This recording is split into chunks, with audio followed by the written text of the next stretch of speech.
tertúlia. Boa tarde a todos. Hoje é dia 1 de agosto de 2014, sexta-feira. O número do verbete é 3101. Ele tem 6 páginas, 52 logias e 23 máximos. É um verbete bem denso. O título do verbete é Síndrome da Dispersão Consciencial. A especialidade Antievoluciologia. Quem redigiu o verbete é a professora Neida Cardoso. Quantos verbetes você já fez? Com esse com esse 11, 11º verbete. Já é veterana. Então a professora Neida Cardoso, ela é graduada em Ciências, licenciada em Matemática, é brasileira, natural de Alegrete, no Rio Grande do Sul, é voluntária da Conscienciologia desde 2004 e docente de Conscienciologia desde também de 2004. Tenepsista desde fevereiro de 2003. Ela é coordenadora do setor parapedagógico da Ectolab. E também trabalha na Enciclosapiens, né? Revisora da Enciclosapiens. Então vamos aqui à definição. A síndrome da dispersão consciencial é o estado nosológico caracterizado pelo conjunto de sinais, sintomas ou traços presentes na manifestação da consciência intermissivista, homem ou mulher, tendente à desorganização, desconcentração mental, perdularismo, desviacionismo, escapismo, subterfúgio e dissipação de esforços quanto às priorizações evolutivas. Então agora aqui na pensenologia, o holopensene pessoal da dispersividade, o holopensene da desorganização, a dromomania pensênica, os circumpensenes, os entropopensenes, os lapsopensenes, os escleropensenes, os xenopensenes, os nosopensenes, os reciclopensenes, o holopensene da reorganização proexológica, o exercício da linearidade autopensênica. Agora aqui na fatologia, os indícios de indisciplina mental, os gaps atencionais gerando problemas no dia a dia, a evidente dificuldade de organização nos setores da vida intrafísica e consciencial, a vida submissa às inutilidades omnipresentes, o dispêndio de tempo e energia para a realização de tarefas cotidianas, a autossucumbência aos caprichos da imaginação, a aceleração mental desordenada, a ineficiência do córtex pré-frontal na filtragem de estímulos, o hábito de não manter a suficiente atenção com o empenho adequado, a dissonância proexológica, a irresponsabilidade enquanto norma pessoal, a simpatia improdutiva, a aparente inofensividade das amizades ociosas, o ato de sair do leito da estrada evolutiva para o acostamento da regressão, o ato de girar em torno do próprio eixo sem sair do lugar, a autopesquisa enquanto ferramenta útil para o entendimento do fator desencadeante da dispersão pessoal, a autoconscienciometria, a autoconsciencioterapia, a recim prioritária de hábitos arraigados e a reestruturação intraconsciencial.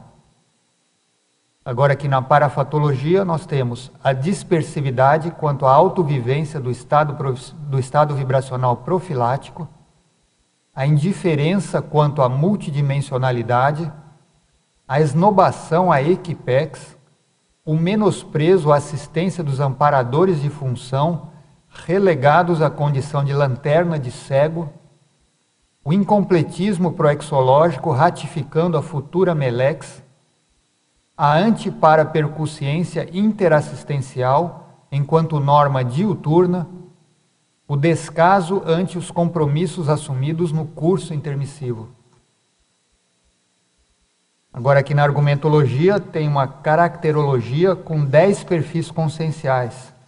Tá interessante também para a gente depois discutir com calma esses 10 itens aí. Na remissiologia, nós destacamos antidispersão invexológica, autodispersividade, autodesorganização, consciência em megafoco e desviacionismo. Agora aqui é a frase enfática. Superar a autodispersão consciencial é condição intransferível, determinante e inarredável para a consciência mais lúcida, empenhada no êxito da programação existencial pessoal e grupal. Agora, questionologia. Você, leitor ou leitora, ainda se permite ser subjugada pela síndrome da dispersão consciencial? Quais ações práticas vem adotando para a superação dessa patologia?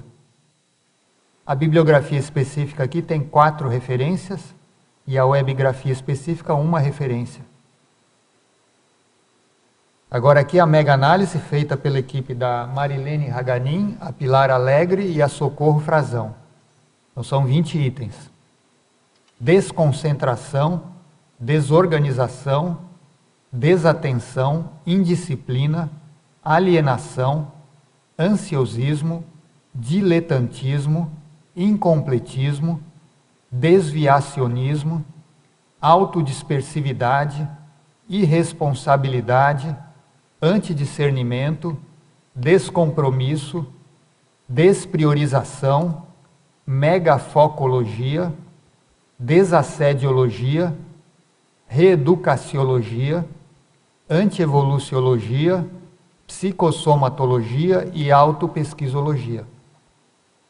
Antes da gente partir aqui para as perguntas dos teletertulianos, a gente sempre pede para a verbetógrafa explicar por que ela fez essa pesquisa, né? O que interessou a fazer essa pesquisa. Bom, no meu caso, eu tenho observado por mim mesma, né, um padrão da dispersão. E eu percebi, observando também, que isso é uma coisa que emperra muito a evolução das pessoas.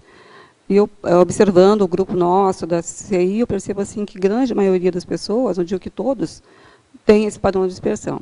Então, eu achei assim, bem sério, porque em 2012, o terceiro ciclo mental somático, ele foi sobre dispersão consciencial. Naquela época, aquilo me pegou um pouco, né?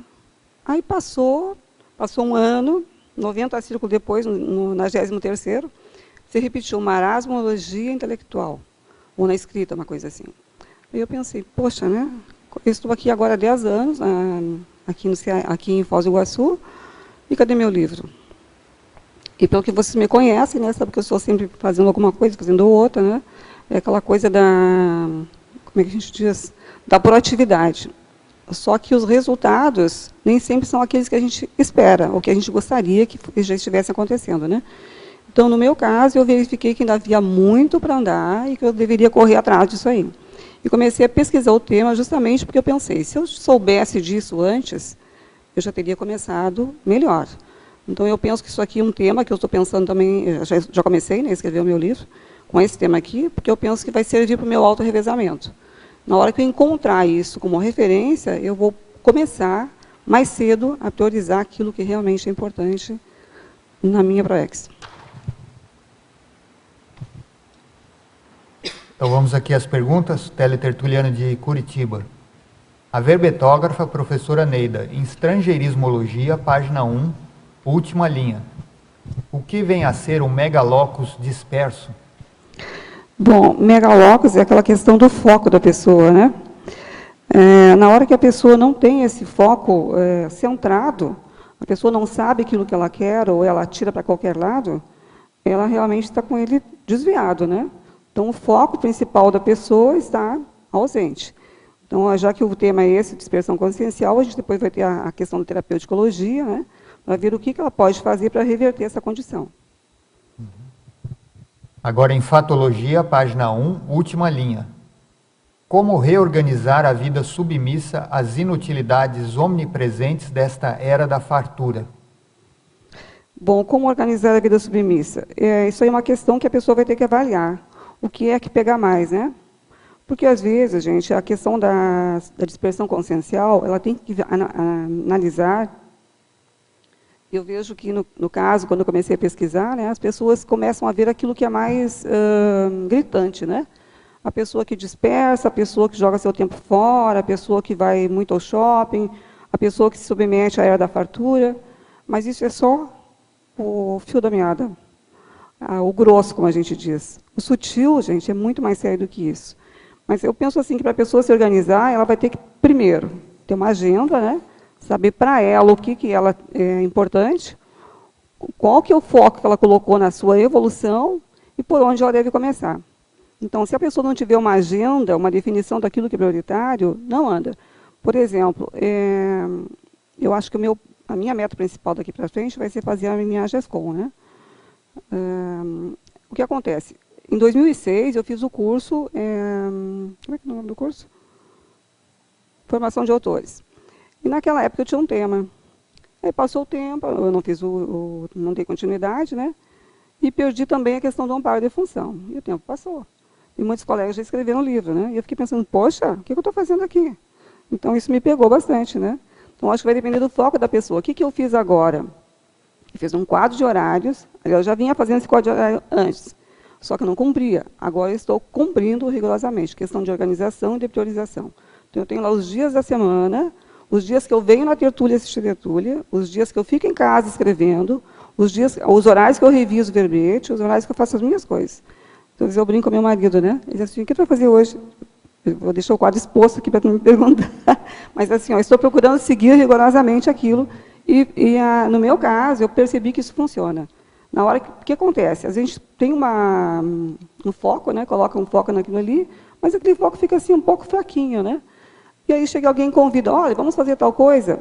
Ah, pronto, a pessoa já sai do seu megafoco e vai fazer a outra coisa que ela julga que é importante naquele momento. Quer dizer, não era tão importante se ela mudou de foco, né?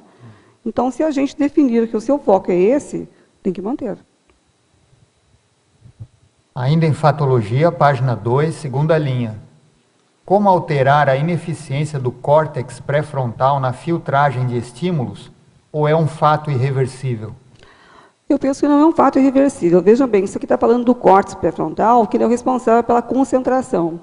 Então, quer dizer, tem pessoas que têm isso aí, conseguem dominar, administrar, né, de certa maneira, essa concentração, sem problema nenhum. Tem pessoas que, em função da genética, ela pode ter herdado uma genética que vai interferir nessa função do córtex. E ela vai ser um pouco mais dispersa, pode ter hiperatividade, pode ter déficit de atenção também, né? Que são patologias ligadas ao cérebro. No caso da dispersão consciencial, é ligada à consciência, né? Que é um pouco mais profundo. Então, assim, se a pessoa já tem noção dos seus atributos conscienciais, ela já sabe aquilo que ela veio fazer aqui, já sabe que ela tem um mecanismo para resolver essas questões, ela tem que começar a colocar em prática isso, né? Por exemplo, ela pode trabalhar com a sua vontade, que é o primeiro atributo consciencial mais sério, né? E colocar um foco nisso. Então, eu tenho que aprender a me concentrar. O meu córtex não está funcionando. Bom, se isso não funcionar, ela pode ir ao médico. Ver se é o caso da pessoa precisar de medicação. Pode ser que precise. Mas pode ser que não precise. Às vezes é uma questão da pessoa ter disciplina, né? Eu lembro que, na maioria das vezes, eu não gostava muito de ler livros que não fossem da minha área, né? Livros apenas de matemática. E saiu disso, eu não lia muito, não. Quando eu cheguei aqui na Conscienciologia, eu percebi que havia uma defasagem cultural na minha bagagem, né?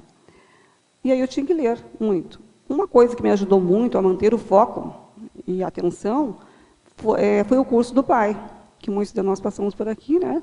Nós líamos, em média, um livro por semana no começo, né? Depois esse prazo passou a ser um livro a cada 15 dias. E isso fez com que eu me adequasse mais à leitura, né? Tivesse como meta ler, ficar centrada naquilo que eu estava lendo, fazer um resumo, que às vezes a gente tem que fazer o resumo da obra, isso me ajudou muito.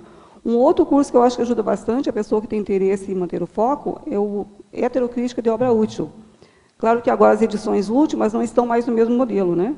Mas o primeiro curso que eu assisti aqui, e que a gente leu 2 livros no final de semana, que eram 4 dias, nossa, isso foi demais para mim, né? Eu disse, nossa, a gente consegue ler 2 livros em 4 dias? O que eu estou fazendo que eu não estou lendo? Isso me fez eu me voltar para organizar o meu foco. Foco de leitura, no caso, né? A gente tem outros focos também. Então, ainda em Fatologia, página 2, quinta linha. Por que ocorre este auto-engano quanto à aparente inofensividade das amizades ociosas? Os ganhos secundários destas amizades pode ser uma das causas? Aí no caso, assim, por que ocorre eu não posso responder, né? Eu acho que a pessoa tem que avaliar por ela mesma. Porque, veja bem, ela até falou, né? Os ganhos secundários, esse é um. Se a pessoa tem amizades ociosas, ela sabe que as amizades não estão trazendo nada de produtivo para ela, ela mantém, alguma coisa ela está ganhando com isso. Então, eu acho que é uma questão de autopesquisa, gente, para poder saber realmente por que ela mantém esse padrão. Posso fazer? Parabéns pelo verbete, Neida. Lá na página 3, em Paradoxologia, o paradoxo da hiperfocagem em temas de interesse pessoal, contrapondo a hipoatenção habitual. Você poderia desenvolver esse paradoxo? Então, aqui, Sandra, é comum, às vezes, uma pessoa que não consegue manter o foco, como eu estava falando na questão da leitura, né? Mas ela pode gostar, por exemplo, de jogos na internet, jogos virtuais.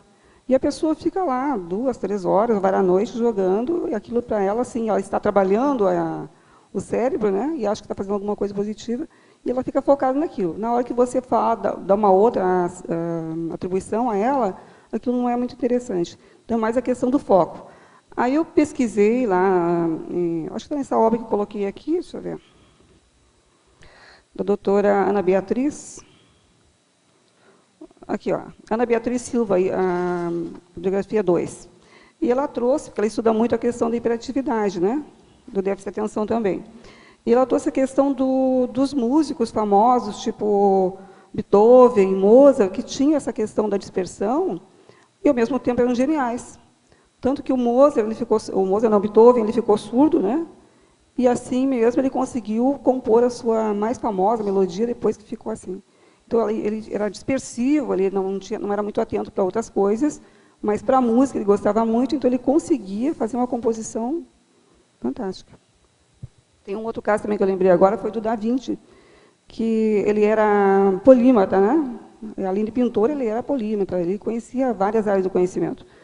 E ele se dispersava muito, começava uma coisa, não acabava, começava uma obra, não acabava, e isso gerava problemas com as pessoas, né? Ao mesmo tempo, ele era um gênio.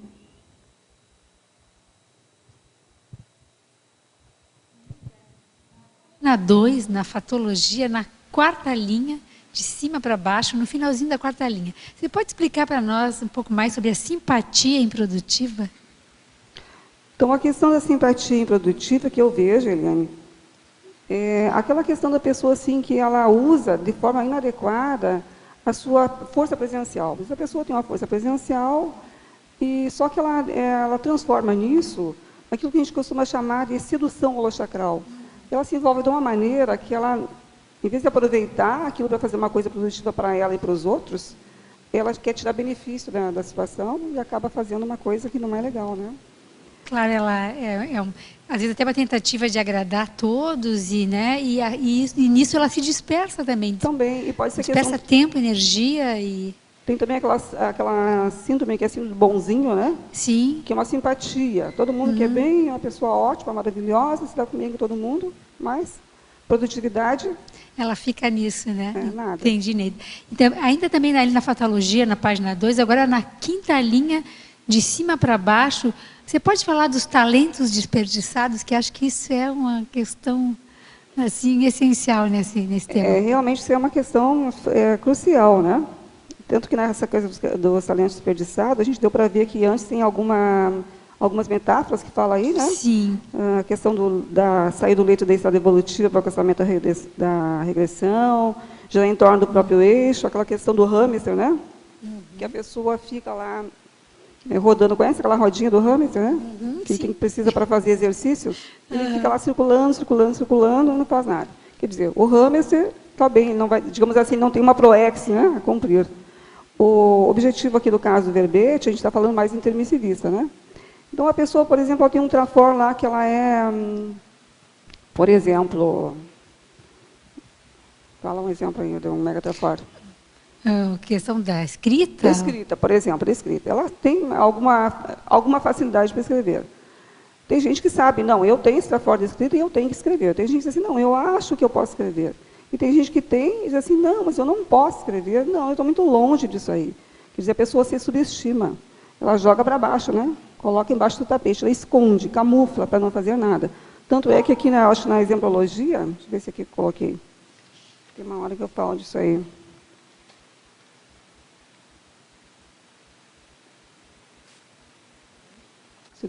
Na exemplologia, aliás. Exemplologia. Não, mas não é aqui não. Mas tem uma hora que eu falo aí da pessoa que ela tem muitos talentos e a pessoa não utiliza isso de uma forma adequada. Quer dizer, ela não prioriza, ela menospreza. Ela menospreza, inclusive, um par de função, né? Porque na hora que ela se propõe a fazer alguma coisa, a gente estava comentando agora há pouco com a minha questão da nova IC, né? E ela fala assim, não, vai ter muito trabalho. Eu digo assim, mas na hora que a gente se propõe a realizar esse trabalho, sempre tem amparo, né? E sempre tem amparo. Aí na hora que a gente desiste, o amparo realmente também desiste da gente, né? O caso aqui desse item aqui que aparece na parapatologia, ó, na terceira linha eu coloquei assim, ó, final da segunda e depois terceira. O menosprezo, a assistência dos amparadores de função, relegados à condição de lanterna de cego. Quer dizer, a pessoa tem um trafora, ela sabe que tem. E ela, ao mesmo tempo, nega, ignora. Aí o amparador vem, né, tenta ajudar, não consegue e vai embora. O que é essa lanterna de cego, gente? Aparentemente, parece uma coisa boba, né? Mas qual que é a função de uma lanterna para alguém que não tem visão? Nada, né? E mostrar o caminho, né? Direcionar. Sim, mas a pessoa demonstrou o caminho, a pessoa não mas quer a ver. pessoa não vai. A pessoa não quer ver, não resolve. Neida, eu vejo também que essa questão dos talentos, da questão da polivalência dos intermissivistas, também contribui para a dispersão consciencial da seguinte forma. As pessoas têm muitos trafores. Elas podem fazer muitas coisas, né, ao mesmo tempo pela polivalência que elas têm. E aí vem o risco da dispersão. Não tem megafoco, não tem assim a cláusula pétrea da proexis, né, o ponto essencial daquele momento evolutivo, a pessoa dá conta de muita coisa, assim, aparentemente ao mesmo tempo, vem muito convite, a pessoa não pondera assim para realmente, né, ter o bônus do não, saber dizer não na hora certa, e aí, às vezes, o excesso de trafores pode causar a dispersão. O que você acha disso? Então, isso está na exemplologia aqui, ó. O primeiro exemplo fala assim, ó, a síndrome da dispersão consciencial camuflada, né? E a questão da manifestação sindrômica, encoberta nas ações assoberbantes da consciência polivalente, com a agenda sobrecarregada, porém sem foco no evolutivamente prioritário. É isso que tu acabou de falar. Perfeito. Tá? E a questão da dispersão consciencial evidente, que é ela que é mais grosseira, como a gente falou no começo, né, que está bem a olhos vistos, e a manifestação sindrômica explícita nas atitudes arraigadas da consciência negligente, incapaz de dar continuidade às tarefas assumidas. Então, o ponto que eu vejo aqui é a questão da sutileza, né? E uma coisa que eu vejo também, Eliana, que embora a pessoa assim seja polivalente, ela possa fazer muitas coisas, o mais sério disso tudo aí que eu vejo é a questão da fuga. Então, eu analisando no meu caso, né, teve uma época que eu atuava em 4 ICs.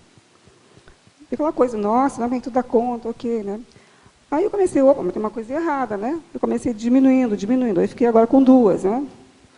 Bom, aí num curso de imersão, de processo terápica, eu perguntei para o Bicom, qual o meu ponto cego? Ele falou, tal coisa, tal coisa. Ele falou, eu disse assim, bom, eu trabalho em tantas ICs, na época eu já estava com 2, né? Será que eu tenho que deixar alguma à frente para poder me dedicar somente a uma? Ele falou assim, não, no teu caso dá conta. Aproveita essa oportunidade para reverter, para melhorar esse seu ponto cego. Então, quer dizer assim, ó, não é porque a pessoa também trabalha em várias frentes que ela não possa dar conta, ela pode. Mas o prioritário é que ela não saia do leito da estrada. Primeira coisa, autopesquisa.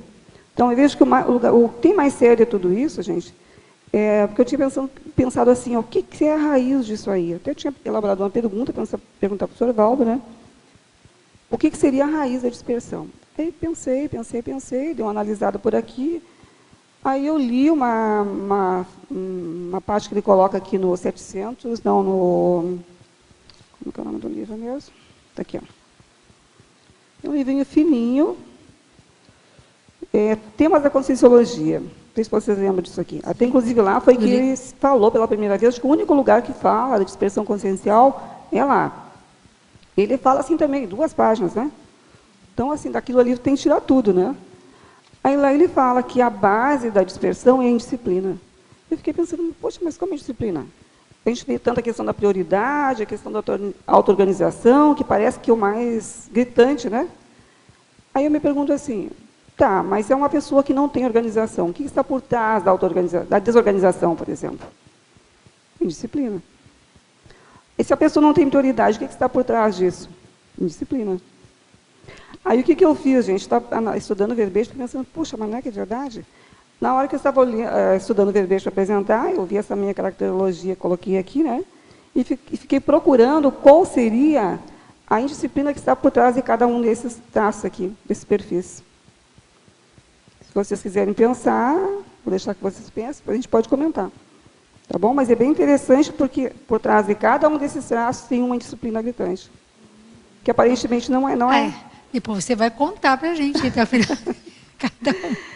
É porque a gente fica pensando assim, não, mas eu tenho que me organizar mais, eu tenho que priorizar mais. Mas o que está por trás disso aí? Qual que é a raiz disso? Qual que é a base?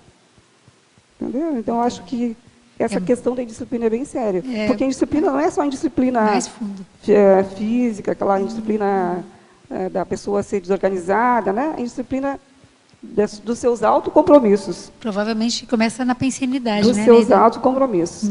E eu li também no livro da professora Dulce, agora há poucos dias, eu nem pude comentar com ela, nem pude ler o livro todo também, mas eu li uma parte que ela fala que o tema dela é vontade, né? E a vontade que direciona tudo. Então, ela fala lá que a dispersão é a questão do medo do compromisso, de assumir o compromisso, de assumir a responsabilidade. E eu fiquei pensando sobre isso. No fundo, gente, isso é verdade. Por quê? Porque a pessoa, não é que a pessoa não possa fazer, como a gente falou, a questão da polivalência. Fazer aquilo que eu já faço com o pé nas costas é simples. Agora, fazer aquilo que eu tenho que fazer para mudar a mim mesmo, que seria a recim, começar pela autopesquisa e fazer as recins, a mudança, é autocompromisso comigo mesmo. Então, é aí que eu acho que é aí que a coisa pega. Muito bom. Neida, mais uma pergunta, depois aí eu só volto mais adiante. Na efeitologia, página 3, na segunda linha, o efeito da era da fartura na consim intermissivista dispersiva. Você pode falar mais desse efeito? Isso aqui é uma coisa que a gente estava falando já antes, aqui na vida submissa a inutilidades omnipresentes. Não é diretamente, mas tem a ver, né? Acho que então, tem a gente vive hoje a era da fartura, que a gente está cansado de saber, né? Pelo menos a nossa infância não tinha tudo isso, né, que a gente tem agora. E a era da abundância, né? E, por exemplo, eu fico pensando que nesse caso aqui, esse efeito para nós, se pensar em termos de cognópolis, em termos de Foz, isso aqui é mais sério ainda. Por quê? Porque nós temos aqui um holociclo, nós temos um holoteca, nós temos um tertuliário para debater todo dia. Temos uma fartura. Nós temos assim uma rememoração do nosso curso intermissivo diário, né? Esse curso, esse longo curso, nada mais é do que uma rememoração do curso intermissivo, dos nossos autocompromissos. Se a gente só vem aqui e assiste, que bom, falou isso, falou aquilo, e a gente não põe nada em prática, não resolve muito. Então, essa fartura que a gente vive agora, isso coloca a gente numa condição da gente saber o que fazer com ela. Então, acho que a gente tem que selecionar algumas coisas e priorizar aquilo que interessa. Isso aqui serve, isso não serve. É como se fosse um mercado, né? Tu vai no hipermercado e tem aquela fartura toda, né? Mas você não vai comprar tudo, porque tem coisa que vai ser bagulho, vai ser inútil. Então, selecionar aquilo que realmente interessa nesse momento evolutivo. E até uma economia de bens, né? Porque entre muitas coisas boas, entre tantas ICs, entre tantas propostas de trabalho, grupos, frentes, dinâmicas, tudo que aqui tudo está uma fartura, a gente tem que também fazer escolhas para não entrar no risco dessa dispersividade, né? Acho que isso também é um desafio para a gente, não é nem escolher entre o que não é bom, mas entre o que é muito bom, o que é, né, o essencial, como você fala dessa questão desses autocompromissos, né? Sumidos até porque escolher várias ICs é muito fácil, a gente tem várias coisas que interessam, dar conta de tudo que não é, né? É verdade. Então, a pessoa tem que saber aquilo que ela dá conta, e se aquilo vai ajudar na evolução dela e vai ajudar na evolução dos outros, se ela vai bancar. E se ela está levando direito tudo. No meu caso, eu acho que levar direito é o mais sério. A professora Kátia Aracá, que fala muito bem, em diversos momentos ela já trouxe, de que às vezes é uma tendência da gente querer estar por dentro de tudo, sabendo de tudo, participando de tudo, quer dizer, que é um traço bem do temperamento monárquico, por dentro de todas as fofocas, dos grupos, das historinhas. E isso não é impossível. Aí a gente entra numa barafunda de dispersão, de não conseguir aprofundar, né, e completar a questão do completismo, nada direito. Então, a gente tem que lidar também um pouco com a frustração de não poder estar assim, né, de não ser onipresente, onisciente, e de não estar por dentro de todas as questões aqui da própria CCCI. Né? Dentro disso que você está falando, ele tem o verbete autodispersividade, que era do professor Valdo. Lá na sindomologia, ele fala assim, ó, o fato da síndrome da dispersão consciencial fazer a consciência perder a noção da cronêmica somática, que a pessoa se envolve com tanta coisa, ela quer fazer tudo, e esquece que o sono é uma coisa perecível. Né? Quando a pessoa acorda para a própria realidade, já perdeu as oportunidades proexológicas e a validez do corpo humano. E eu ainda vejo que isso aqui ainda é pouco, né? Que a gente deixa passar e perde as oportunidades das companhias evolutivas, né? que é bastante sério, e do momento evolutivo, né? Do momento que a gente está vivendo agora, que hoje de manhã ele falou ainda que é ímpar, né? A gente, em momento nenhum, viveu isso agora, e a coisa passa e a gente pode chegar até meleques, né?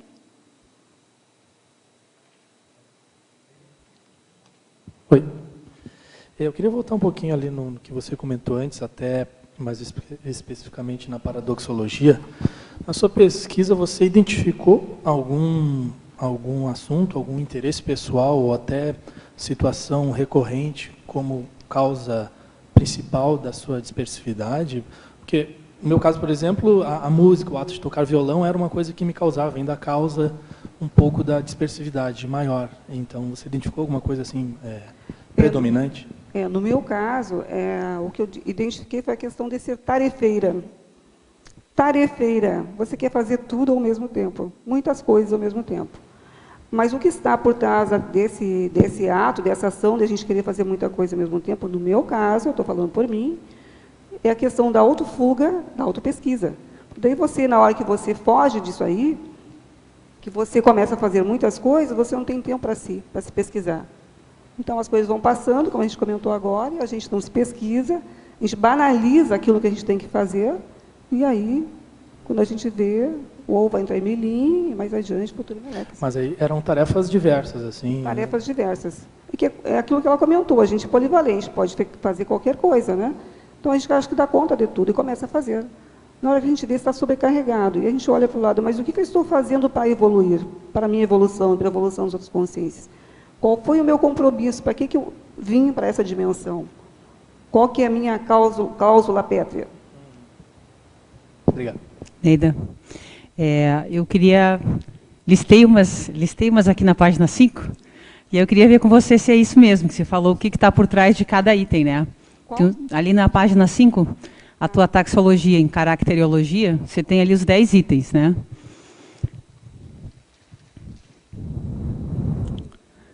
Aham. Aí, tem algumas hipóteses aqui, queria ver com você se bate ou não.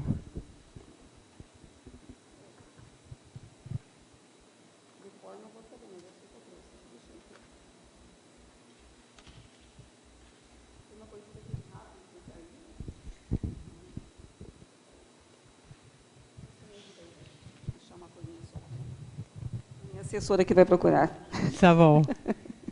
Está aqui, achei. Pronto.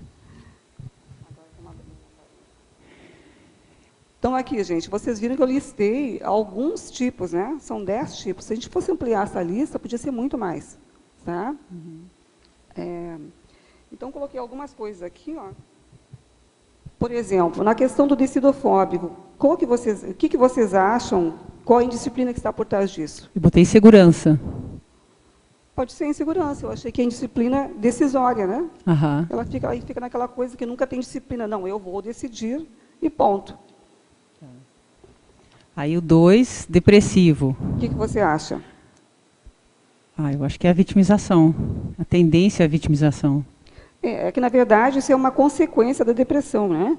Eu acho que a disciplina que está mais séria por trás, isso aqui eu não estou dando a verdade, isso que estou pesquisando agora, tá, gente? Não tome como verdade isso que eu vou falar. Eu deduzo que a indisciplina que está por trás é indisciplina emocional. Vocês fiquem à vontade para discordar. É uma carência emocional, de uma espécie de carência emocional?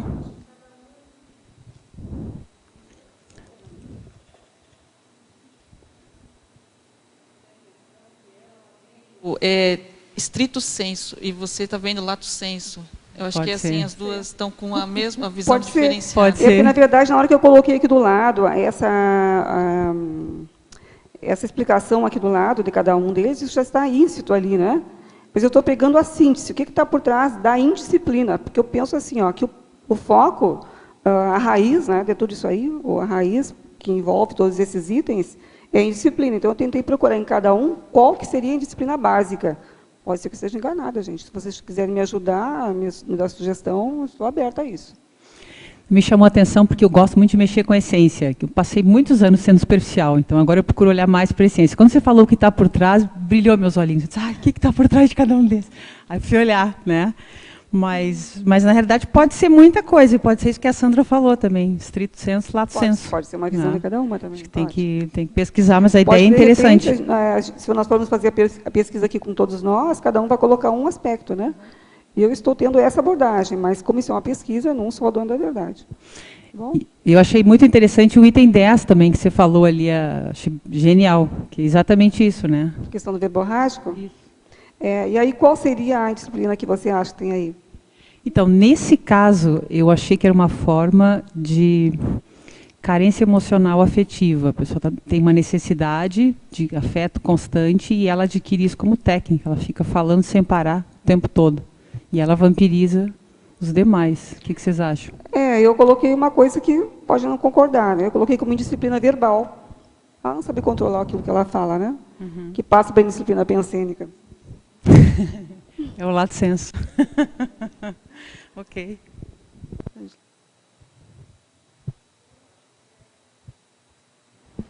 Oi. Não, eu acho que cada um é uma... Como é que eu vou dizer? Aqui é só o início, né? Tem que, depois de cada um, vai se aprofundando no que tem a ver para cada um, é diferente. Cada caso é um caso. E vamos dizer assim. o item 9, também que você colocou ali, o sonhador, aí eu fui direto lá para o romantismo, né? Sim. Que é o problemão do romântico, é justamente aí, ficar no mundo da fantasia. Mas aí eu vejo o seguinte também... Não. Fabiana. A questão do sonhador, tu pode pensar que é a questão do romantismo, aí seria o quê? Seria as causas, de onde que ela veio, genética, paragenética, Pode ser. Do passado, sei lá. O que eu estou falando é o que está por trás, tá? A base. Sim. Aí, no meu caso, é a base da indisciplina pensênica. Tá? A pessoa ela vive em devaneio, né? Então ela não controla o pensamento dela. Então, você foi nas áreas específicas, agora eu entendi o que você... Tá, ok, beleza. Mas fique à Obrigada. vontade para sugerir, viu, gente? Se alguém que está ouvindo quiser mandar sugestão, fique à vontade. Vamos lá, professora Neida, em tecnologia, página 2, final da terceira linha. Poderia comentar como podemos aplicar a técnica da evitação das automimeses dispensáveis em favor da autodisciplina e da auto-organização evolutiva? Técnica da evitação dos automimeses dispensáveis.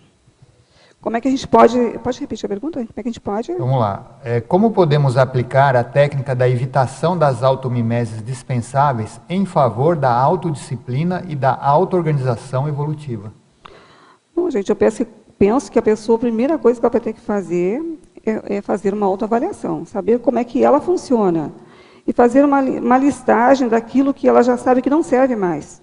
Na hora que ela fizer uma listagem daquilo que não é mais evolutivo, daquilo que já pode ser dispensado, então ela vai ter que saber assim, como é que ela trabalha com isso. Primeira coisa é se conhecer como é que ela funciona, fazer uma listagem dessas técnicas e, vamos supor, ela descobre que ela tem um trafor muito bom. O caso que a gente falou da simpatia lá, onde é que aparece a simpatia? Simpatia improdutiva, né? A pessoa ela é uma pessoa que tem uma força presencial muito boa, ela sabe que aquilo é um trafor, mas ao mesmo tempo ela não usa de maneira adequada. Então, ela vai ter que se organizar para reciclar esse traço. É uma coisa que é boa, mas que não está tão boa assim. Então, ela vai ter que melhorar. E aí, para sair dessa condição de automimese, no passado, com certeza, né? Porque a gente não nasceu agora, né? Não está vivendo só essa vida. Tudo que a gente tem agora dessa condição é porque já vivenciou em outras vidas. Então, a pessoa só está repetindo aquilo. Está na hora de cortar. Eu lembro de uma... Eu não vou me lembrar o nome da pessoa agora, também não podia citar, né? Mas ela comentando comigo que ela chegou num SCP-2 e ela estava assim, se vitimizando, né? Uma situação de carência que ela estava tendo lá.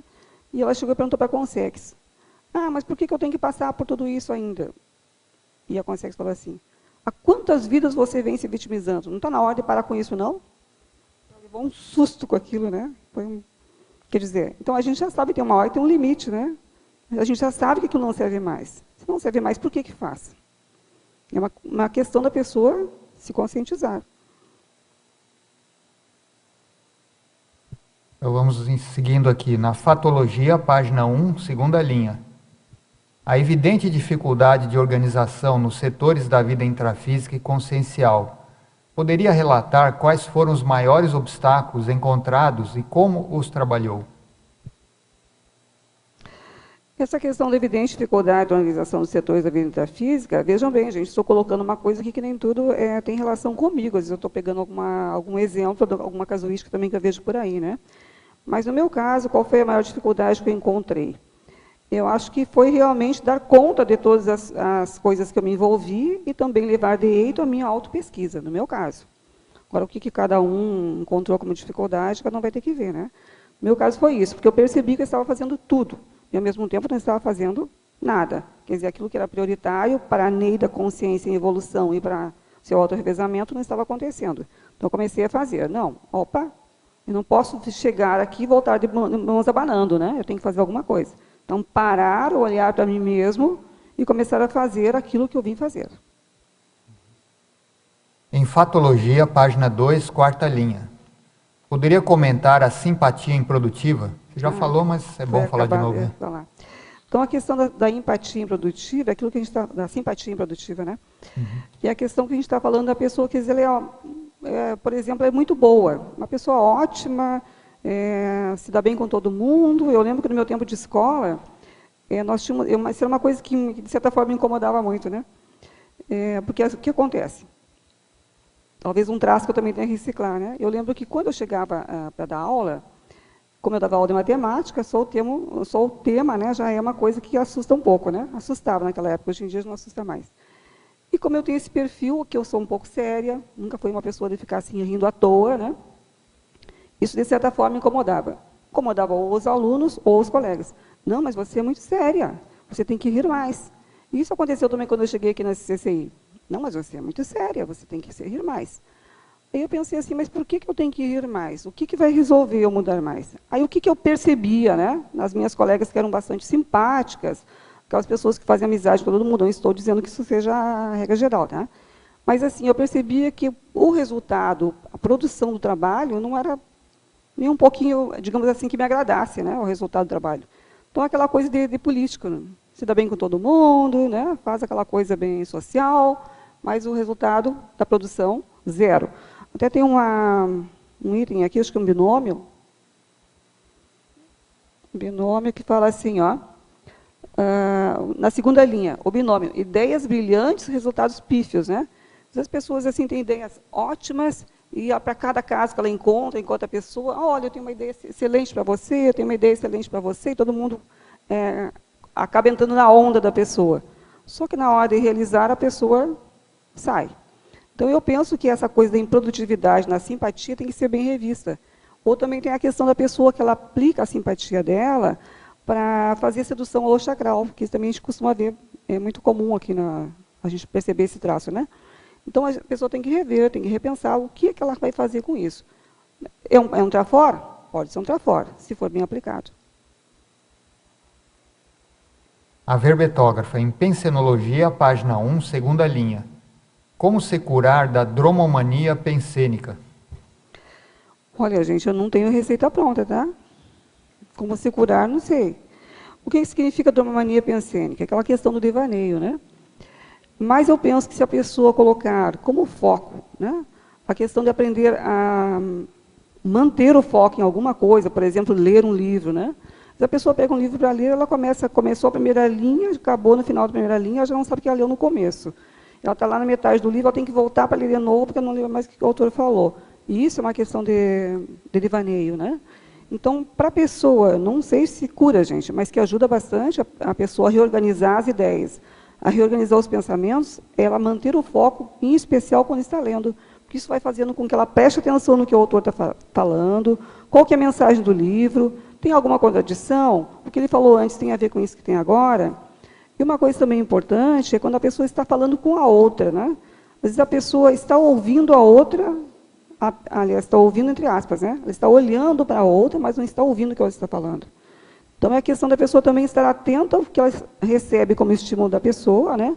Fazer a leitura também do campo visual da pessoa, ver qual que é a utilidade, como é que ela vai responder. Porque se a pessoa não estiver atenta, gente, o pensamento está viajando para tudo que é lugar. É aquela coisa do pensamento nômade, né? Viajando, mas não chega a lugar nenhum. Neida, eu queria voltar à página 5, queria perguntar sobre o item 5 e 6, na página 5. E aí incluir também o que está por trás de cada um deles. Você quer saber Na página 5, na tua listagem, né, os itens 5 e 6, o que está por trás de cada um deles. Olha, então a questão do exibicionismo, né? Você viu que a questão desse exibicionista, que também faz discurso enfadonho, é quase próximo ao verborrágico, né? Que é o prolixo, no caso. Só que no caso desse aqui, a questão da exibição, a pessoa gosta de se mostrar. Tá. Então, é a questão da evidência, né? E tem um termo que a gente usa, né, que no dicionário fala, que é o se mostrador. Se mostrador é a pessoa que gosta de se mostrar, de aparecer. Então, eu coloquei assim, indisciplina semostratória. Tá? A pessoa gosta de exposição ou de visibilidade excessiva. Na minha opinião. Ok. Qual é o outro que tu falou? E no 6, logo abaixo? 6. A questão da impulsividade, né? Pessoa que não dá continuismo, que ela é riscomania, ludopata. Então, nesse caso, aquela coisa da impulsão. A pessoa é indisciplinada em relação à ação. No meu Sabe entender. que esse item ele é interessante, porque o impulsivo ele tem uma tendência a ser proativo. Se ele regular a impulsividade dele, ele pode virar um proativo assertivo. Pode, né? exatamente. Mas essa tendência a fazer é muito boa, só que fica na superfície, né? Na superfície, exatamente. Então isso dá um binômio terrível, né? A dispersão consciencial e a impulsividade. Muito interessante. Tá bom. Obrigada.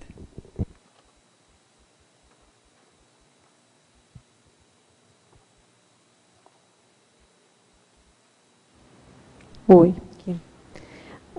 Ali na interaciologia, na página 3, no final da primeira linha, a interação cérebro ruidoso, corpo inquieto, que tem a ver também com a trinomiologia, logo abaixo, a terceira linha, o trinômio ansiosismo, boca nervosa, mente veloz, desatenção contumaz. Eu gostaria que tu comentasse sobre isso. E depois a última interação, que é a interação baixa autoestima, desconexão autocognitiva. Tá. A questão dessa interação indisciplina mental, hipomnésia, raciocínio... Não, esse? Pode repetir? Como que é, Ângela? Interação... Aqui a última interação da primeira linha, a interação cérebro ruidoso, corpo inquieto. Aí depois, na trinomiologia, a terceira linha, tu coloca ali o trinômio ansiosismo, aquele, depois a última interação também. Tá bom. A questão dessa interação cérebro ruidoso, corpo inquieto, eu coloquei em relação, por exemplo, às pessoas que vão fazer o laboratório de imobilidade física visual, né?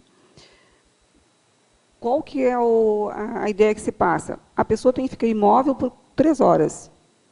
E tem pessoas que não conseguem ficar imóvel por 3 horas, sentada observando a parede, né? Lá parado, olhando a parede branca. O que acontece, gente, que só ficar parado olhando a parede branca, isso é fácil. A questão é a pessoa parar a cabeça, os pensamentos. Não é? Se a pessoa ficar lá parada olhando para a parede, pensando coisas, não está atenta porque está se passando ao seu redor, não resolveu muito. Então, é o cérebro ruidoso. E tem também um casal que fala nas síndromes silenciosas, eles tratam esse cérebro ruidoso como uma síndrome, que pode acometer, de certa forma, as pessoas, né, que vão começando a não ligar para esse tipo de monoideísmo, e pode chegar até a demência, né? Aí já é um caso mais patológico mesmo, né? Não que isso aqui não seja patologia também. É um livro, Síndromes Silenciosas. Eu até ia trazê-lo, acabei esquecendo. Tá? Mas vai estar na minha bibliografia do livro. Não do livro, aqui não. Porque eu não coloquei muita coisa. Síndromes Silenciosas, é um casal que escreve sobre isso. E é muito bom esse livro, gente. A questão outra ela pediu. O trinômio ali, Interação ansiosismo. baixa, autoestima, desconexão... do trinômio, relação, né? Tá. Deixa eu ver. Trinômio, ansiosismo, né? Boca nervosa, mente veloz, desatenção contumaz. Então, na hora que você viu aquela listagem de caracterologia que eu fiz lá na página 5, né? Dá para ver que a pessoa ansiosa, ela não controla nem o que ela pensa, né? Não controla nem o que ela fala. Então, aqui, a questão da boca nervosa, né? Mente veloz, desatenção contumaz. Isso aqui não tem nada a ver com taquipsiquismo, nem com taquirritmia, nem com taquilalia, né? É questão de ansiosismo mesmo. A pessoa ansiosa, ela mantém o padrão de dispersividade, mais sério, né? Enquanto ela não aprender a ter um autocontrole sobre a sua ansiedade, saber qual que é a raiz, o que starta aquela ansiedade, ela continua mantendo o padrão de ansiosismo. Aí, e, às vezes a mente é veloz, veloz, mas a pessoa, porque não pensa, né? Não é a questão do taquipsiquismo, que a pessoa pensa rápido, não é. A pessoa vem na boa. Aquela pessoa que fala uma coisa e se arrepende depois. Sabe? Ela fala e depois o arrependimento veio porque ela não pensou antes de falar. Eu acho que tem alguma coisa que eu falei aqui antes, que fala... Aqui antes, ó. O trinômio, reflexibilidade, agir primeiro, pensar depois, lamentar-se com certeza. A pessoa fala, diz aquilo que vem na cabeça, não pensa, depois ela se arrepende do que disse. Isso é uma maneira de dispersão, a pessoa não está atenta. Nessa situação aí, né? Eu acho que não está isento de nada, né? A pessoa tem que sempre pensar.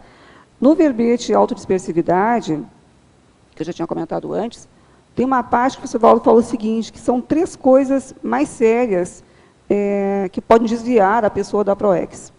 É a questão do autoassédio, a questão do fanatismo religioso e a questão da autodispersividade.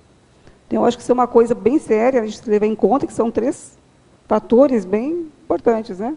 Se bem que o fanatismo religioso está dentro do autoassédio, né? Do auto e heterossédio. Mas a de autodispersividade, também, embora tenha assédio, tem mais a ver com a mudança da pessoa, né? A relação.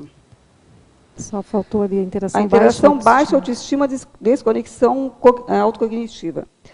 Então, nesse caso aqui, a pessoa que tem baixa autoestima, ela sempre se vitimiza, ela acha que ela não sabe, que ela não pode, e acaba saltando de banda, como a gente diz, né? Por quê? Porque é o mais fácil. E aqui a aplicação da lei do menor esforço. Ao invés da pessoa se autoenfrentar, da pessoa buscar saber o que está por trás dessa baixa autoestima. É porque a pessoa fez um curso intermissivo, gente. Estamos falando de intermissivistas aqui, ó. A pessoa assumiu a condição de que ela poderia vir para essa vida e fazer alguma mudança. Claro que a gente chega aqui, se restringe, ok, perde vários cons e a gente demora para recuperar, tudo bem. Mas na hora que a gente acessa novamente essas ideias, que no nosso caso, eu estou falando mais especificamente daqui, né? Acessou as ideias, a gente já sabe que existem técnicas para mudar, tem algum caminho para percorrer. Quer dizer, a pessoa está com tudo à mão. O que a pessoa está fazendo com isso? Então, acho que o mais sério dessa baixa autoestima é a pessoa saber por que é que ela que ela mantém esse padrão, né? E a questão da desconexão autocognitiva. A pessoa não se conhece, ela não sabe como é que ela funciona. E ela precisa saber como é que ela funciona, para que ela possa mudar essa condição, né? Uma coisa importante, gente, que não existe fórmula pronta. Até tem um verbete que é mito da fórmula pronta, né? Não existe aquela coisa de alguém vir com a varinha do perlim-pim-pim, né? E falar, vou mudar você. Não existe, a pessoa tem que se mudar ela mesma, né? Eu lembro, daqui a poucos dias, a gente estava revisando um verbete, e a autora insistia que havia um tipo de paramicrochip que mudaria o temperamento da pessoa. que mudaria. Eu digo, mas, nossa, se fosse possível. Eu disse, olha, eu não desconheço a informação, né, pelo que eu sei, hoje de manhã ele acabou afirmando isso, falando isso, né, que não existe mudança sem autorreciclagem. É a pessoa com ela mesma. Então, eu posso ter a maior boa vontade de fazer uma mudança aqui para minha amiga, que eu gosto muito, de qualquer um de vocês, não adianta. Cada um tem que estar no seu papel. Pode ser que a mim possa dizer, não, eu vou te ajudar, tu vai mudar. Pode ter a maior boa vontade, mas também, enquanto eu não fizer o meu movimento, nada resolve. Neida. Obrigada, Neida. Aqui, eu queria te perguntar, fiquei analisando aqui o perfil dispersivo. Normalmente, as pessoas que não têm o hábito de raciocinar, estudar, escrever e pesquisar, elas acabam caindo numa espécie de dispersividade, porque não tem um resultado específico. Aí eu fiquei associando isso com perfil artístico, né? Então eu fiz aqui uma lista de um coquetel molotov de, normalmente, formas de agir que vão juntas. Não sei o que você acha. Eu pensei na pessoa que é artista, superficial, dramática, ansiosa, normalmente é egocêntrica, emociogênica, porque como a pessoa não se conhece, vai tudo meio junto, né? Então, dificilmente a pessoa vai ter um perfil, por exemplo, mais artístico, mais superficial e ser focada, que é como se puxasse para um lado mais nosográfico de necessidade de ajuste. Na verdade, Fabiana, isso ainda está fazendo parte da minha autopesquisa. Estou levantando dados que sejam paragenéticos, por exemplo, né? A passagem pelas artes, eu acho que isso influi bastante, né?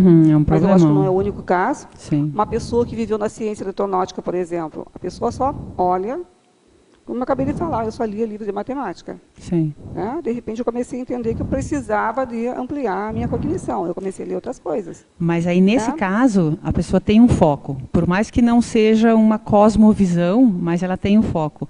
O artista, ele é todo disperso, porque ele vai um pouco aqui, um pouco aqui, um pouco ali, porque pela própria necessidade de expor as emoções, que também vai junto com o artistismo. Não, eu entendi, mas eu penso assim, que só ter o foco não é o suficiente. Claro, não, entendeu? Isso aí.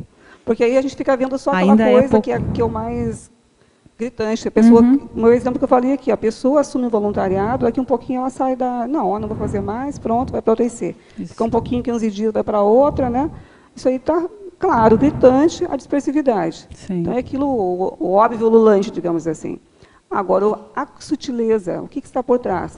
Por exemplo, uma pessoa que passou pelo militarismo, uma pessoa teve uma disciplina rígida, mas uma disciplina sem reflexão. Interessante, né? Ou ela era como se diz, o comandante, né, que dava ordens, ou ela era o subordinado, que recebia as ordens sem criticar. E aí?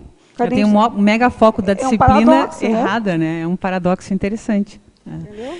Agora, eu fiquei pensando no conserto disso, ou no ajuste disso. Por exemplo, você trouxe ali o verborrágico, que é a pessoa que fala constantemente. Quem fala constantemente não tem o hábito de pensar. Se a pessoa não tem o hábito de pensar, ela não consegue fazer um salto imediato do falar constantemente para começar a pensar. Aí fiquei pensando que o ajuste intermediário seria ela procurar uma consciencioterapia, um psicólogo, para começar a pensar falando, mas um pouco mais ajustado, até cair numa reflexão maior. Eu penso assim, que ninguém muda do dia para a noite, né? Ninguém dorme pré-serenão e acorda desperto ou serenão, né? Impossível. E isso é uma coisa longa, né? Tanto que hoje em dia, hoje na parte da manhã, nós estávamos falando sobre isso, o professor Valdo comentava, né, que eles são milênios, né? Falou, eu conheço vocês há 5 milênios. Nossa, e a gente está aqui ainda, né? Então, quer dizer, os traços que a gente tem que mudar, óbvio, eles vão começar a mudar a partir do momento que eu tenho consciência deles e que eu quero fazer um movimento para isso. Mas sair da noite para o dia não existe, né? Sim. Então, a pessoa que tem esse padrão, ou de verborrágico, ou de qualquer outro padrão, vai ter que saber primeiro como é que ela funciona, o que dispara esse gatilho, digamos assim, e quais são as técnicas que podem ajudá-la a fazer a mudança. E não vai ser da noite para o dia, vai ser aos pouquinhos. Faz um pouco hoje, diferente, opa, amanhã erra um pouco, cai de novo, levanta, faz outra vez, e assim até que ela consiga superar o traço. E aí, uma última pergunta. Você falou não, agora... Pode fazer mais, não tem problema, Fabiana. Não, é sobre a saída do voluntariado, que eu acho que também é um problemão. Se deu um exemplo agora há pouco, né? A pessoa inicia, seleciona uma atividade de voluntariado. Ela fica 1 mês, 2 meses, bate pino com alguma coisa e sai fora. O que você acha que faz a pessoa sair? Essa falta de continuismo ou falta de disciplina? Porque junto, normalmente a pessoa não sabe o impacto disso. A falta de disciplina já é a raiz, né? Agora aqui, se você olhar, por exemplo, na questão do excêntrico aqui, ó. É o número 4. Me parece que esse que é o mais, que me chamou a atenção aqui, ó. Que eu relacionei com a questão do mini-dissidente. Tá. Porque a pessoa, a questão da ectopia consciencial, das automimeses, né? A pessoa acha que nada é o suficiente bom para ela. Sim. Nenhuma IC é suficiente bom, nenhum colega é suficiente bom, nenhum trabalho é suficiente à altura dela. Sim. Aí o que acontece? Excêntrico significa aquilo que sai do centro, né? Sai do centro. Então, ela praticamente sai da estrada evolutiva, ela vai para fora, para o acostamento. Ela não suporta ficar ali naquilo porque não é suficientemente bom para ela. Agora, sabe por que eu pensei nisso? Porque não basta só autopesquisa. Eu encontrei, há algumas semanas, 2 pessoas que já são vacinadésimas em autopesquisa. Aí a pessoa falava assim, então, eu não sei se é bem isso, estou me afastando um pouco, estou repensando as minhas coisas. E daí ela vai afastando, vai abrindo o gap, entra o autoassédio e depois ela não consegue mais se estruturar. Então, às vezes, é mais, né? A coisa é mais claro profunda. Que a autopesquisa não é tudo, né? O nó górdio é aquela questão que a gente falou da impulsividade, a pessoa tem que dosar a ação. Isso. Aqui, se você ver bem na sindromologia, aqui, Fabiana, eu coloquei várias síndromes que têm correlação com essa síndrome de dispersão, né? E que fazem aquela comorbidade entre elas, né? E eu coloquei como último a síndrome da banalização do autodiagnóstico. Achei a pessoa ótimo sabe, isso. mas a pessoa não quer saber. Ela, não, deixa para Banaliza depois, isso. na próxima vida eu reviso isso. É uma questão da pessoa. E às vezes você vê que a pessoa deu um salto, né? Ela era de um jeito, entrou na autopesquisa, deu uma virada sensacional e aí vai para o leito, né? Ok, cada obrigada. um é cada um, como diz o professor Waldo, né? Cada caso é cada caso. Agora, em fatologia, vamos continuar aqui as perguntas do teletertuliano. Em fatologia, página 2, terceira linha de baixo para cima. Com relação à autopesquisa enquanto ferramenta útil para o entendimento do fator desencadeante da dispersão pessoal, quais são os principais fatores desencadeantes para a dispersão das pessoas? Olha, pessoal, é difícil dizer quais são os principais fatores. Você está falando aqui, a autopesquisa enquanto ferramenta útil, né? A pessoa que vai fazer a sua autopesquisa vai descobrir quais são os fatores que, para ela, são desencadeantes. No meu caso, pode ser um, no caso de você, pode ser outro, então a gente tem que ver. O que é que me torna uma pessoa que não segue, que não tem uma linha, né, de ação mais evolutiva. Porque vejam bem, na hora que eu estou colocando a definição lá, fala assim, ó, a pessoa é tendente à desorganização, desconcentração mental, perduralismo, aquela pessoa que esbanja, né? E que esbanja companhias e esbanja também a oportunidade. Desviacionismo, a pessoa que sai da linha reta, né, da evolução para o acostamento. Escapismo, subterfúgio, desculpas, né? Dissipação de esforços. Ela tem que ver dentro disso aqui o que é que pega mais. Então, pode ser que para um seja 2 ou 3 desses itens, pode ser que seja um, pode ser que sejam todos, ou tenham outros que não foram colocados aqui também. Então, agora, professora Neida, em fatologia, página 1, primeira linha. Quais seriam os indícios da indisciplina mental? Seria na infância que se poderia corrigir melhor tais indisciplinas? Eu acho que vai depender de cada caso, né? Porque, às vezes, a criança, na infância, ela não é tão desfocada, ela pode ser bem atenta, trabalhar, e eu fico pensando que cada caso é um caso, né? E ela pode descobrir que, mais adiante, ela se torna uma pessoa dispersiva. E pode ser que, na infância, ela já tenha esse traço. Ok, já se manifeste. Por exemplo, é comum crianças em idades pequenas já apresentarem déficit de atenção, né? Nas escolas isso é bastante comum. Só que eu acho assim que para a pessoa manter superar essa indisciplina mental, eu fiquei me lembrando de um exemplo aqui, ó. Eu conheci uma pessoa que ela tinha uma certa dificuldade de manter o foco, ela não conseguia prestar atenção na aula, Mas ela falava que a unha da professora, as unhas da professora, né, normalmente estavam muito bonitas, então ela se focava na unha da professora. Quer dizer, ela desviava a atenção daquilo que ela foi lá fazer, que era prestar atenção no conteúdo, para aquilo que interessava para ela. Olhava para a unha da professora, talvez para depois comprar cor de esmalte, sei lá, fazer mesmo gestual, né? Então, cada um tem o seu nível de disciplina. Eu tinha perguntado como é que melhora?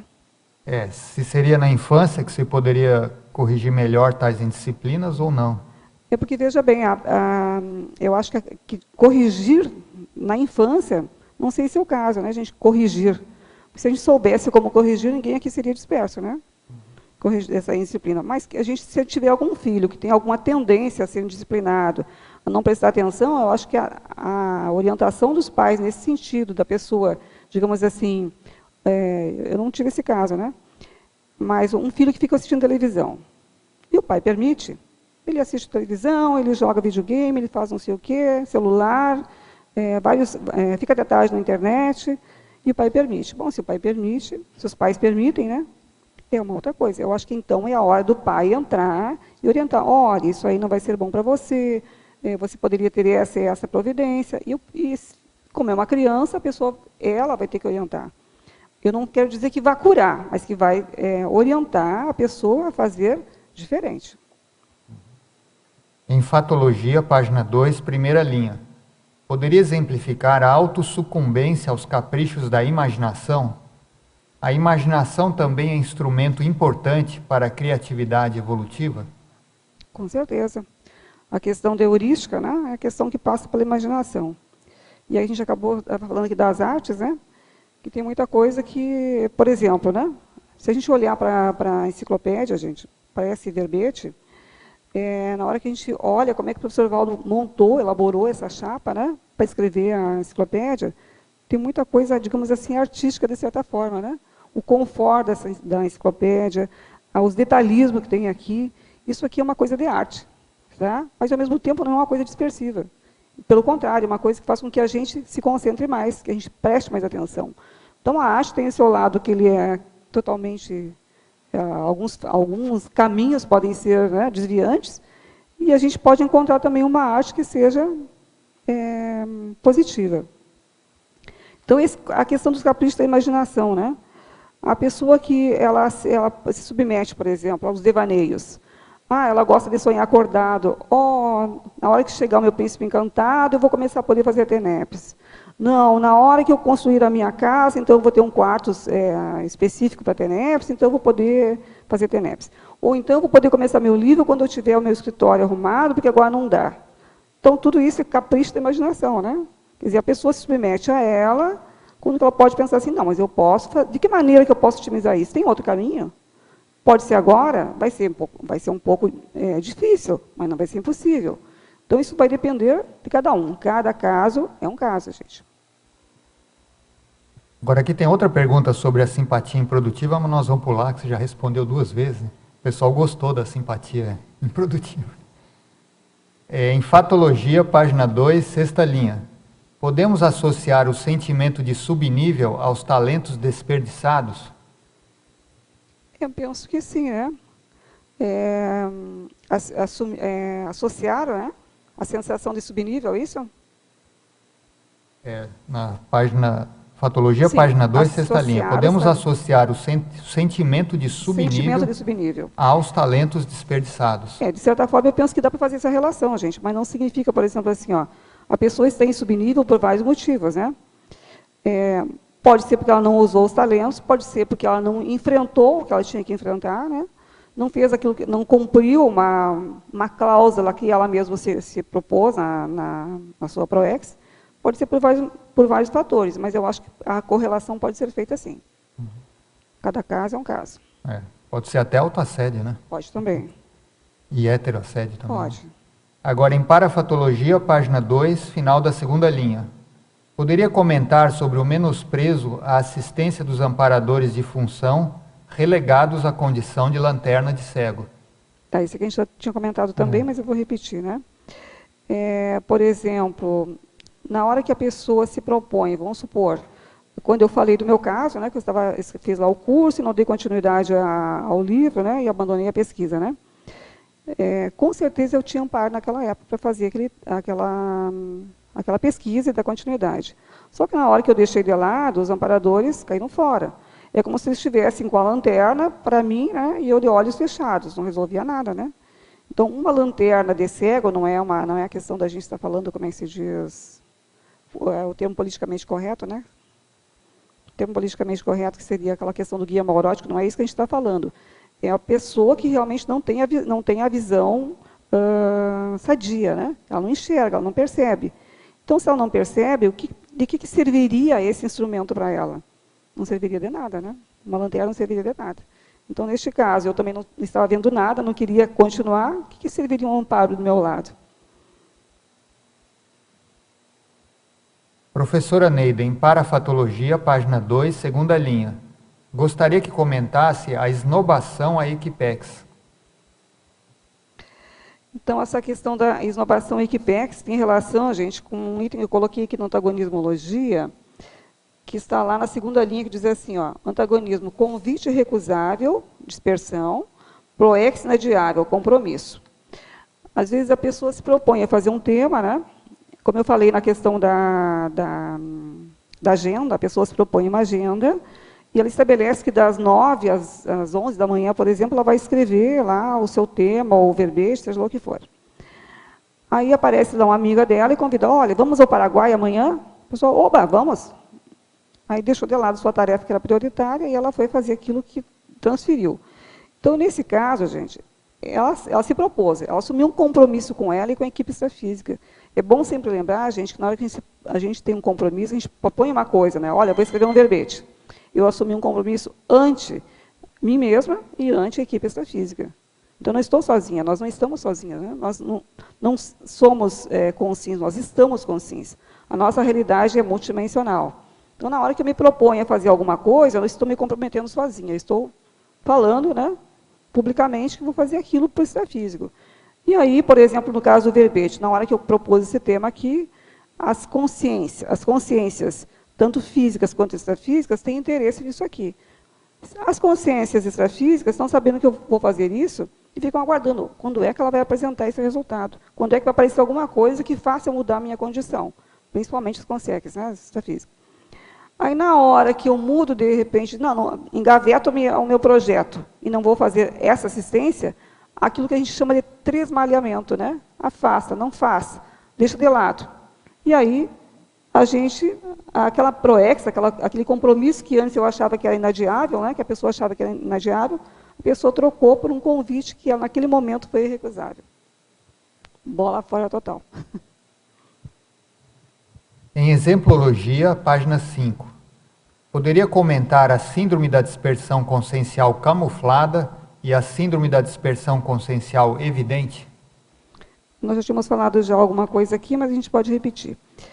Na questão do primeiro item, né, que é essa camuflada, essa manifestação fica assim encoberta, né, a pessoa não percebe, ela fica como que sutil. No caso que eu coloquei aqui, a pessoa é polivalente, a agenda dela está cheia sempre, mas assim, ela até pode dar conta da agenda, mas aquilo que é prioritário para a evolução, que seria as autopesquisas e as autorrecins, ficam em segundo plano. Tá? Então, nesse caso, gente, eu vejo que a indisciplina que está por trás disso aqui é a questão da fuga, da autocorrupção com ela mesma. E na questão da dispersão evidente, né, é aquela que fica mais exposta, né, mais explícita, a pessoa tem atitudes assim claras, né, bem evidentes, daquilo que ela não faz. Ela se propõe a assumir um compromisso, não cumpre. Marca uma hora, não chega no horário. E assim por diante. Né? Então, ela assume uma tarefa, também não leva em frente. Eu vejo que, nesse caso, a indisciplina que está por trás disso aqui é a questão da irresponsabilidade, né? Mas cada um tem que analisar por si. Agora, em Elencologia, página 4, final da segunda linha. A consim podálica, poderia explicar? Consim podálica. Consim podálica, eu acho que nós tivemos um exemplo disso aqui, exemplos vários e recentes, né? Em relação à questão da copa, né? Que a gente viu várias consins podálicas aí, trabalhando com o pé, né? Que não usam o cérebro, usam o pé. Só que no nosso caso, eu penso que a gente já está um pouquinho melhorado, né? Para a gente substituir a questão do pé, ou até do subcérebro, né? Para o cérebro, usar a cabeça. Então, no nosso momento evolutivo, acho que o mais sério é a gente saber se a gente tem algum traço ainda de consciência hipodálica, se a gente ainda prefere, né? Usar muito a questão da domomania, né? Viajar muito, andar muito, caminhar muito e ir a lugar nenhum. E a questão é essa daqui, ó. A questão, na página 2, né, na patologia, a pessoa que gira em torno de si própria, ela caminha, caminha, caminha, mas está sempre sem sair do lugar. Esse aqui seria o uróbulo improdutivo, né? Existe o uróbulo introspectivo, que é um verbete, que fala da questão da produtividade, quando a pessoa para fazer as suas autorreflexões. E quando a pessoa fica só em roda, né, fazendo aquele pensamento que não vai a lugar nenhum, ou no caso da consciência hipodálica, caminha, usa muitos pés e não faz nada, isso seria uma improdutividade. Laura, você queria perguntar? Oi, Neida. Aqui na primeira página, na pensenologia, você está falando do exercício da linearidade autopensênica. Uhum. Queria que você falasse assim, quais são as técnicas que você usa para praticar essa linearidade no seu caso, e depois tem uma outra pergunta. No caso do exercício da linearidade pensênica, Laura, eu acho que uma coisa que me ajudou bastante foi a escrita de verbetes. Quando eu comecei a voluntariar no Holociclo, nós começamos fazendo pequenas tarefas para o professor Valdo, né? Aí chegou uma hora que ele propôs, nós pedimos, tem alguma coisa para eu fazer? Ele dava alguma tarefa, né? Quem já passou por lá pelo Holociclo sabe, naquela época. E ele falou para mim um dia, escreve um verbete. Como escrever um verbete? Pensei, quem sou eu para escrever um verbete, né? Aí ele me deu um tema lá, e o título do tema e a especialidade. Tá bom. Aí eu fui para casa, comecei a estudar enciclopédia, que naquela época eu já estudava a remissologia, né, dos verbetes, então aquilo me ajudou bastante. Aí eu percebi que, na hora que eu tive que me obrigar, de certa forma, a escrever o verbete, isso me ajudou muito a mudar a maneira de pensar, a ter um foco mais linear, a ser mais retilínea na ideia, mais racional. Uma outra coisa também que me ajudou bastante, Laura, foi quando eu tinha falado na remissologia. Antes de eu fazer os verbetes, eu tinha criado uma oficina de remissologia. Eu comecei me chamou a atenção, né, porque havia essa listagem todos os dias aqui no verbete, e às vezes as pessoas nem perguntavam nada daí, não é que tenho que perguntar. O que diz aqui, ó? Pelos critérios da mental somatologia, eis, por exemplo, na ordem alfabética, 15 verbetes da enciclopédia da Conscienciologia e respectivas especialidades e temas centrais, evidenciando relação estreita com a síndrome da dispersão, no caso com o verbete, né? Indicados para a expansão das abordagens. Então, essa expansão das abordagens aqui, ó, me chamou muito a atenção. Ó. Eu disse assim, mas para que serve essa lista que todo dia ele coloca aqui? Eu comecei a ver qual a relação que havia desses verbetes com o tema. E comecei a ler a listagem, que na época eram 7 verbetes, depois ele passou para 10, depois para 12, agora para 15. E isso me interessou muito. E eu cheguei para ele e falei assim, professor Valdo, isso aqui é muito rico, a gente tem que falar mais disso aqui. Ele falou assim, então cria uma oficina. E naquela época eu aceitei o desafio e montei uma oficina. E foi muito interessante, porque na hora que a gente se propõe a fazer alguma coisa, quem mais aprende é a gente. Então isso já me ajudou na minha linearidade. Na hora que eu precisei fazer exercício de escrita, por que eu estou falando isso, Laura? Porque aparentemente, quem trabalha com matemática tem a tendência a ser mais racional. Tá? E aparentemente teria mais linearidade pensênica. O que acontece é que na minha época, eu só mexia com aquilo, tá? Eu não lia outras coisas. Eu lembro que na época que eu estava na escola, nós tínhamos que fazer uma reunião diária. Para escrever uma ata, era uma dificuldade. Ninguém queria fazer ata, porque tinha que escrever. Até para fazer uma ata, gente. Todo mundo só queria pensar em números. Então, vejam bem como é que é o ridículo da coisa, né? Escrever uma ata era um problema para o grupo de matemática. Então, na hora que eu tinha que escrever um verbete, imagina, eu não tinha feito nenhum artigo, eu tinha feito algumas pesquisas, assim, mas escrever, tinha, né? Tanto é que depois que eu escrevi o primeiro, ele falou assim, tá bom, agora escreve outro. Tá bom, agora escreve outro. E assim foi, né? Tá, agora você mesmo escolhe o tema. E na época a gente começou a apresentar os primeiros verbetes, que foi lá em 2010, que a gente é da primeira turma, né? Naquela época eu consegui apresentar 2 verbetes. Não que isso seja importante, porque eu estou falando, Laura. A questão que tu me perguntou, o que me ajudou na minha linearidade pensênica? Escrita e leitura. Tá. De repente, você podia fazer um verbete sobre a remissiologia para a gente entender. Já existe. Você já fez? Já. Ah, então eu que estou desatualizada. A outra pergunta é na caracterologia, página 5, tá? O item 8, saudosista. Tá. Qual é essa relação que você faz com o saudosismo, né, o apego ao passado, e a arteriosclerose? Na hora que eu coloquei isso aqui, Laura, aquelas pessoas assim que gostam muito de tradições, por exemplo, né? E elas acham, não, mas o meu avô fazia, meu pai fazia, todo mundo faz e ninguém morreu até hoje, então a gente continua fazendo porque está tudo bem. E o que eu vejo nesse caso aqui do saudosismo? A pessoa tem apego ao passado, né? Ela acha que aquilo é bom para ela, que na infância as coisas eram melhor e assim por diante. Se a pessoa mantiver esse pensamento, a pessoa não tem, a pessoa priorista, né? Ela tem a priorismose. Então, o que vai acontecer? Ela vai tornar o seu pensamento mais arraigado, mais fechado, ela não vai ter abertismo para querer mudar a sua ideia. Ela vai se manter nesse padrão. E isso aí é aquilo que está colocado aqui, ó, é um pé na arteriosclerose. O que você acha?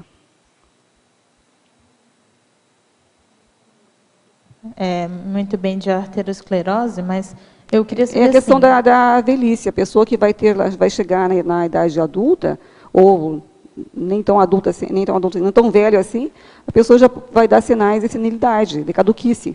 Entendi. Então seria a autocrítica o outro lado, né? O lado positivo que faria com que a pessoa desenvolveria, pensenizaria por ela mesma e ampliaria as capacidades mentais, assim, sim, exatamente, até a juventude. Obrigada. Ou melhor, a velhice, né? Não a juventude. Obrigada. Sim.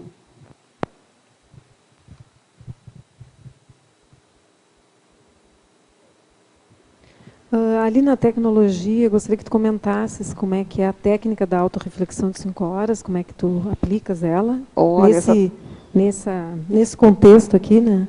E a técnica da autodisciplina. Tá. A técnica da autorreflexão de 5 horas é uma das técnicas mais ricas que eu já apliquei até hoje, viu? Ricas. É a hora que você vai fazer o seu uróbulo introspectivo, que você vai colocar o seu tema de interesse, né? E vai ficar 5 horas pensando. Então, no caso, eu faço aqui nos laboratórios, aí tu aluga assim, aqueles laboratórios de 3 horas, 2 vezes, né? E emenda direto para dar 5 horas, né? E você coloca um tema do seu interesse. Por exemplo, dispersão. No que é que eu sou mais dispersa? E você fica lá pensando sobre aquilo. E é muito interessante, porque eu me lembro que, na época, quando eu comecei a fazer essa técnica, a professora Rosa, que está aqui presente, não vai me deixar mentir, ela tinha feito e falou assim, nossa, mas eu fiz até reflexão de 5 horas, é muito bom. E eu já tinha me inscrito uma semana anterior e desisti. Não, eu acho que não vai dar esse final de semana. Saí fora. Quando ela me falou, eu disse, não, mas eu tenho que fazer. Aí, quando eu fui fazer, gente, eu fiquei muito satisfeita com os resultados. Então, eu verifiquei que realmente não era uma coisa de empolgação dela, né, porque a gente tem que ter as próprias experiências, né, e realmente aquilo que a gente tem que se ver, né, o que vai aparecer para você, o que você tem que pensar, e você com você mesmo, né.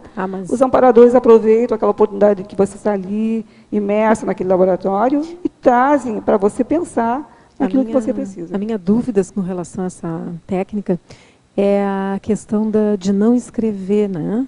Não se escreve. Não, se escreve sim. Mas durante ou só no final? Como é que é isso? Olha, eu deixo o caderno do lado, sento lá na cadeira, né? Fico lá relaxada, deixo o caderno do lado. Aí vem a ideia, porque se não vou lembrar depois de 5 horas do que passou, é impossível, né? Eu não posso confiar tanto na minha memória.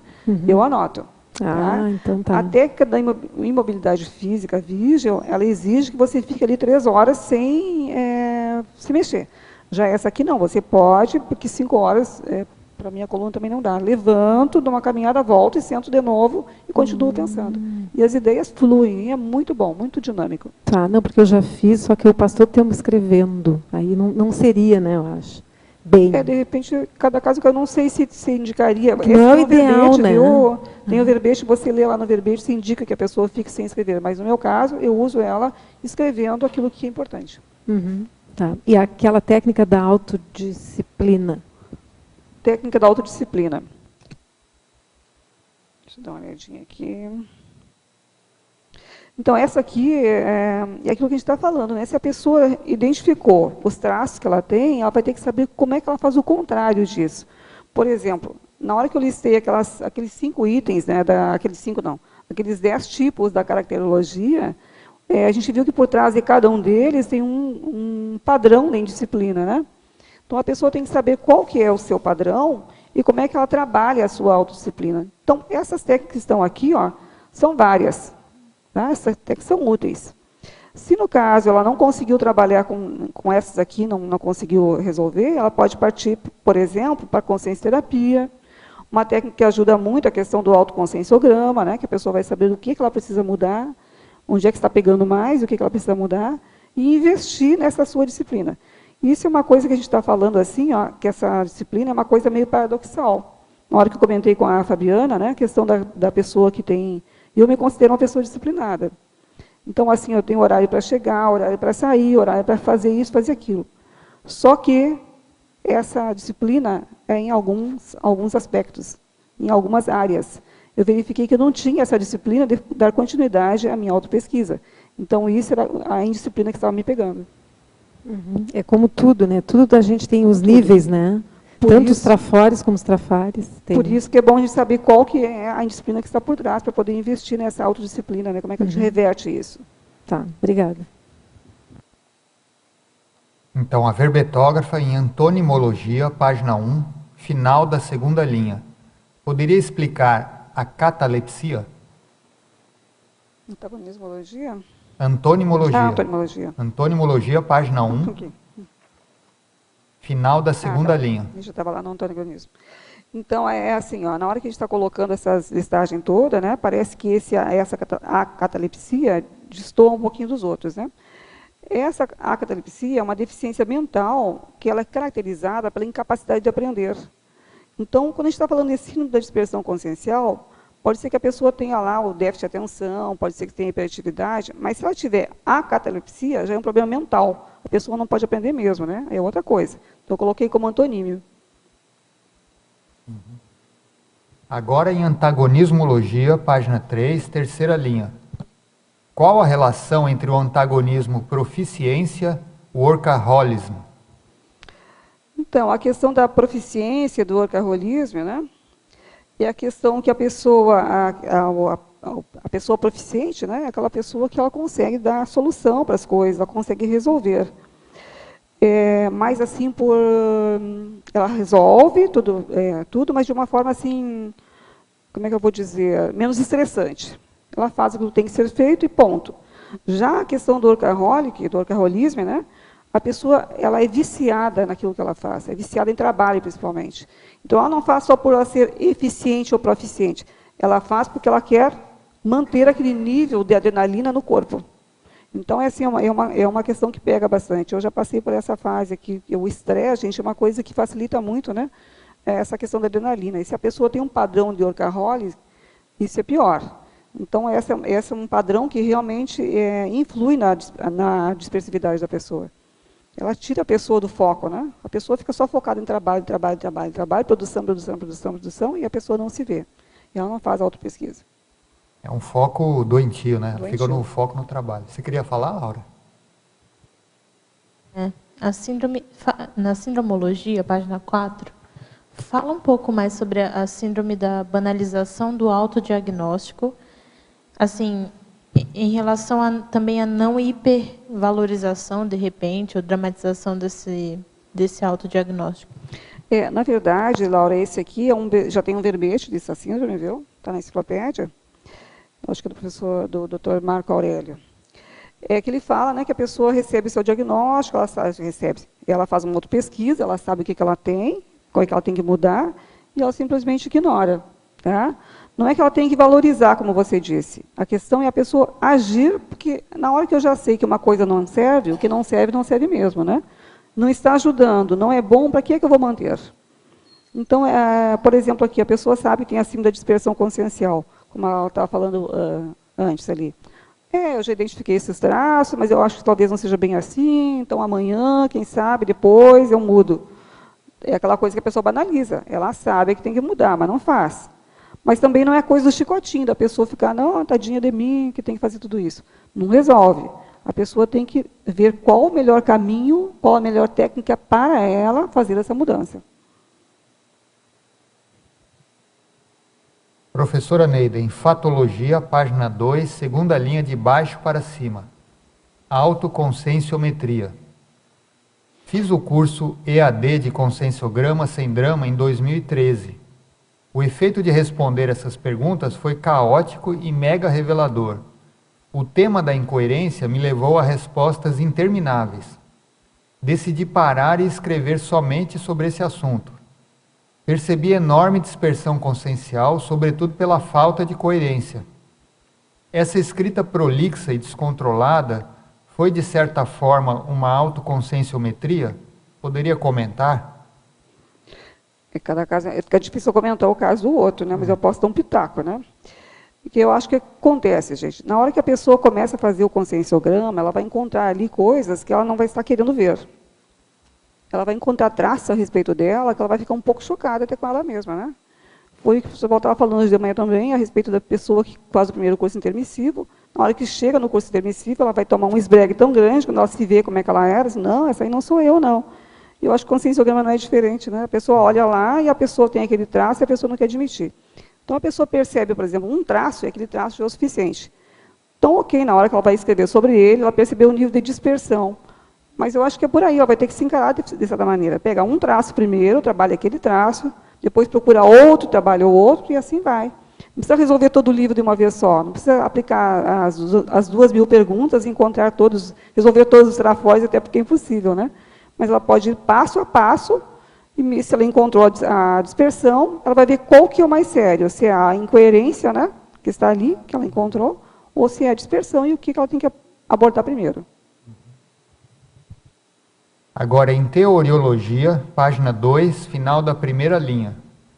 Poderia explicar a teoria da reeducação consciencial relacionada à síndrome da dispersão consciencial? Por onde começar a se reeducar a fim de reverter essa síndrome? Então, a questão da reeducação consciencial, gente, eu penso que começa, né, primeiro pela autopesquisa. Como é que a pessoa vai reeducar aquilo que ela não sabe? Então, primeiro é saber como é que ela funciona, o que é que está pegando, e a partir daí ela elaborar técnicas, ou procurar as que já existem, e ver qual que se adequa a ela, nesse momento. Então, a pessoa não pode querer reeducar uma coisa que ela não conhece. A primeira coisa é saber qual é o traço. Qual é o seu traço que está pegando mais. E, a partir daí, então, ela vê como é que ela pode se melhorar. Nós já citamos várias outras técnicas aqui, acabei de falar do conscienciograma, né? Acabei de falar também da consciencioterapia, e assim por diante. A reflexão de 5 horas. Da reflexão de 5 horas, que é uma coisa também importante, né? Então, tem N técnicas, se ela for buscar na enciclopédia, tem muito mais do que está listado aqui. Então, cada técnica vai se adequar a um tipo de pessoa, né? Um tipo de consciência. Então, ela veja qual é o seu caso. Agora, em Efeitologia, página 3, primeira linha. Poderia discorrer sobre a dispersão consciencial enquanto efeito dos conflitos existenciais? Então, essa dispersão em relação aos conflitos existenciais quase tem a ver com isso que a gente acabou de responder para esse tertuliano, né? A pessoa descobriu um traço que ela identificou como sendo dela, aquilo gera um conflito, né? E ela fica pensando como é que ela vai resolver. Então, o que acontece? A preocupação com como resolver, aquilo que ela desconhecia, que até então para ela era desconhecido, pode ser que gere um desconforto tão grande que isso vai levá-la à dispersão. A dispersão é uma espécie de fuga, né? A pessoa vai para um lado, vai para outro, mas não faz aquilo que é o básico, né? É aquilo que tem que realmente ser feito. Ver o que é prioritário, aplicar técnicas de autopesquisa para poder entender por que é que esses conflitos estão atrapalhando a sua evolução.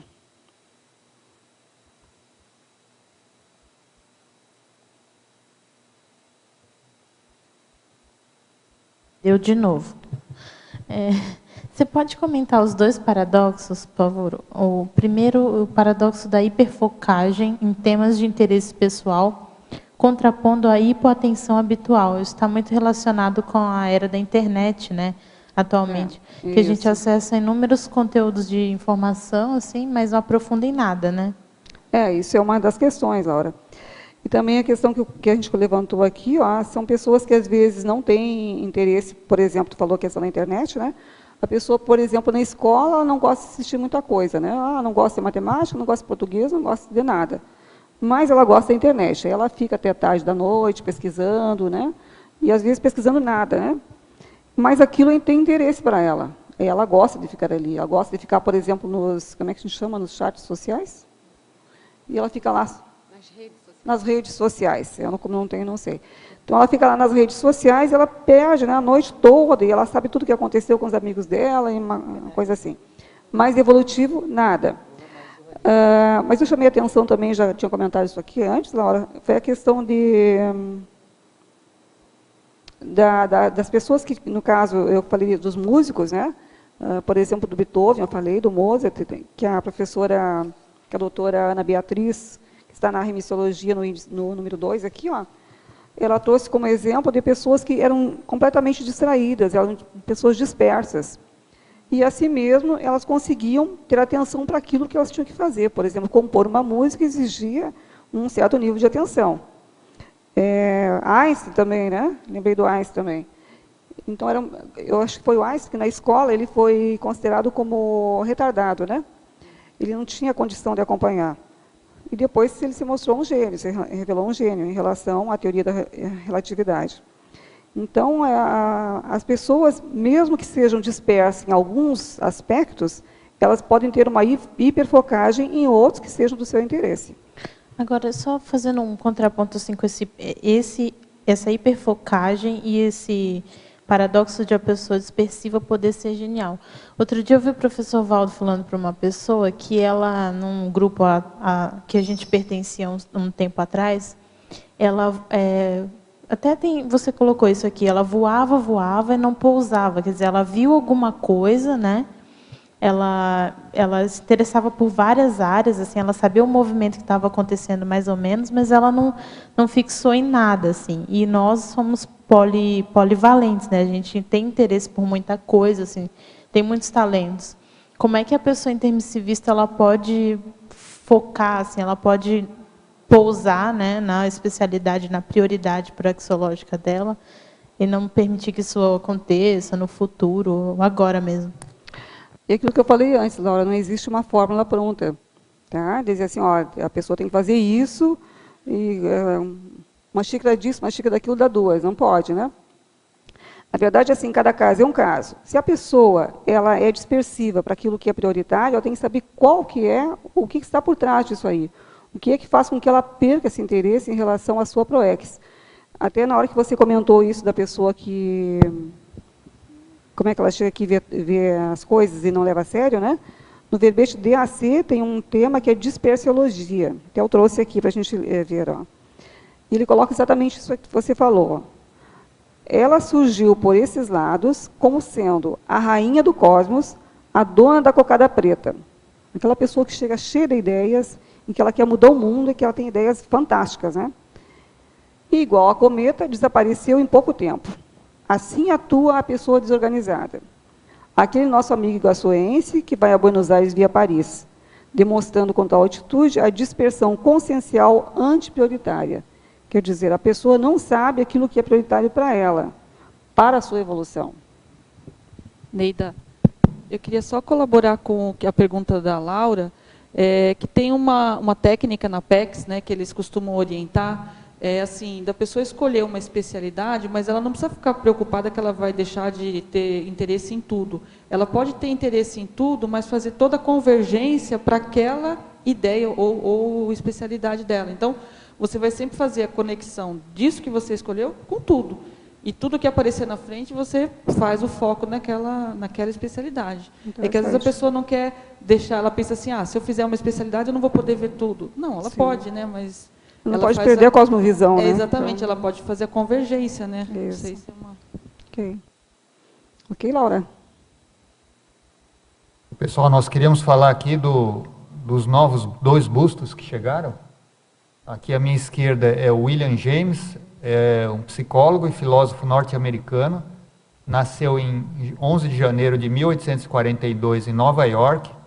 Morreu em 26 de agosto de 1910 em Tamworth, também nos Estados Unidos. Ele frequentou cursos de Química, Anatomia, até se dedicar ao estudo da medicina na Escola Médica de Harvard. Em 1867 foi para a Alemanha e depois tornou-se professor de Psicologia e Filosofia em Harvard, tendo exercido essa profissão até 1907. Ele contribuiu para a teoria do pragmatismo e advogou que a verdadeira psicologia devia ser prática, útil e eficaz. E essa concepção manifestou-se também no domínio da psicologia. Ele ainda realizou experiências de psicologia animal e edificou uma teoria psicofisiológica das emoções, que se revelou posteriormente muito controversa. E aqui à minha direita, nós temos aqui o matemático francês Jules-Henri Poincaré. Assim mesmo que se fala, né? A Rosa não está aí mais. Poincaré ou Poincaré? É Poincaré.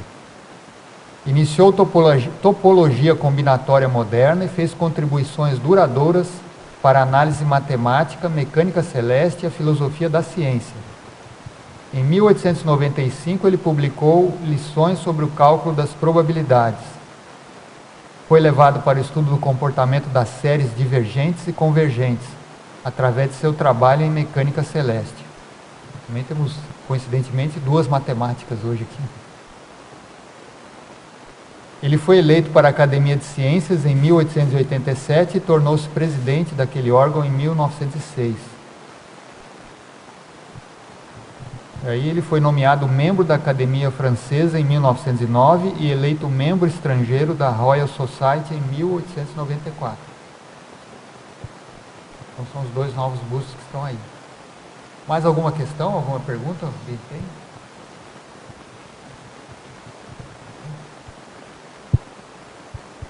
Amanhã nós vamos ter o lançamento do livro da Lilian Zolé. Como é que chama?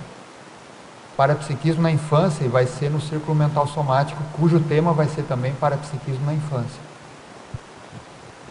Então nós agradecemos aqui, pode querer falar? Eu só queria falar o seguinte, eu ia falar que a síndrome de dispersão consciencial, embora possa cometer grande número de pessoas, né?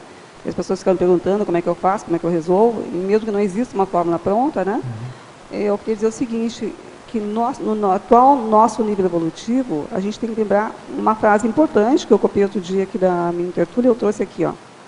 O que eu já sei, hoje, me obriga a ser diferente, não dos outros, mas de mim mesmo, do que eu era antes. O professor Valdo, ele falou isso em tertúlia no dia 2/11 de 2012. Gente. Então, acho que a gente pode fazer diferente se quiser. Então, nós agradecemos aqui a professora Neida pelo seu verbete, agradecemos a participação de todos os tertulianos, a participação dos teletertulianos, e passamos aqui para os nossos avisos e divulgações. As pontuações da tertúlia de hoje são 22 assinaturas no livro de presença, 17 perguntas presenciais, 22 perguntas online. Temos 4 recados. Nilma Passos, 6º Fórum da Paradireitologia. Eliana Manfroy, Painel da África. Beatriz, Dia da Ação em Saúde Consciencial. Rosa Nader, Programa Verbetografia. E agora teremos os amigos da enciclopédia. Boa tarde. A gente vem mais uma vez aqui convidar você, teletertuliano, e também os tertulianos aqui presentes, pessoas, né, novas, a serem amigos da enciclopédia, a serem amparadores da mega GESCOM grupal da CCCI. O amigo da enciclopédia, ele contribui com uma contribuição financeira, anual, paga em até 12 vezes, né, sem sentir muito. E esse recurso todo é aplicado para a produção da enciclopédia, que é o seguinte: a manutenção deste tertuliário, do holociclo e da holoteca.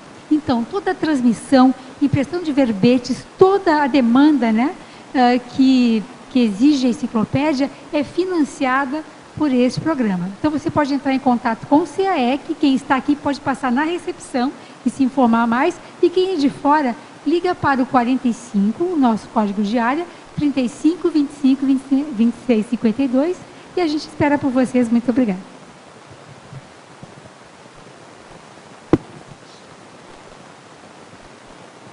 Boa tarde. Você tem interesse em refletir sobre as novas perspectivas no judiciário brasileiro à luz da paradireitologia? Esse é o tema de conferência de abertura no 6º Fórum da Paradireitologia, que se inicia no dia 7 de agosto, no discernimento, sendo conferencista a desembargadora Vanderlei Terezinha Kubiak. Você tem interesse em vivenciar a paradireitologia? Na Semana da Paradireitologia, temos várias oportunidades de vivências do paradireito, com os seguintes eventos: oficinas práticas, conferências e mesas de debates. E para encerrar a semana, o acoplamentário com a temática Paradireito e Autotransafetividade. Maiores informações na recepção do CAEC. Esperamos você. Obrigada.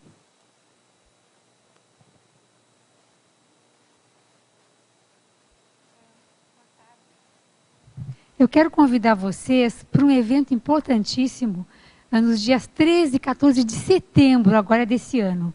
É o painel da África. A África é o nosso grande desafio aqui de todos os intermissivistas. Provavelmente vai ser, né, foco da nossa próxima ressoma para um grande, mega projeto de reurbanização. E nesses dias 13 e 14 de setembro, um grande painel vai ser realizado aqui no CAEC, numa realização do CAEC e da Intercons, a Intercâmbio Conscienciológico Internacional, com vários professores, entre eles, professores Kátia Aracaki e João Aurélio, que coordenam essa organização que trabalha com a África, além de outros painelistas. Então, vai dar uma panorâmica geral, ampla, da situação da África atual, de vários aspectos, como, por exemplo, a Ami Belo vai falar sobre a África através do cosmograma. Ela tem feito uma pesquisa imensa, grandiosa, né, com centenas de publicações da África sobre esse continente. A professora Milena Mascarenhas, só para finalizar, vai dar um painel sobre a história da África. Então, a gente convida vocês a já se programarem. Vocês, teletertulianos, podem participar de forma online também nesse evento. É só entrar em contato com o CAEC. Muito obrigada.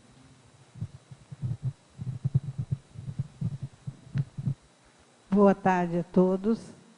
A OEC convida você a participar do Dia de Ação em Saúde Consciencial, que estará acontecendo amanhã, dia 2 de agosto, a partir das 14h30, onde você poderá receber atendimentos gratuitos em arquitetura, direito do trabalho e previdenciário, enfermagem, imunizações, fonoaudiologia, massoterapia, medicina, life coaching, técnicas terapêuticas chinesas, veterinária, visagismo, estilista e outros.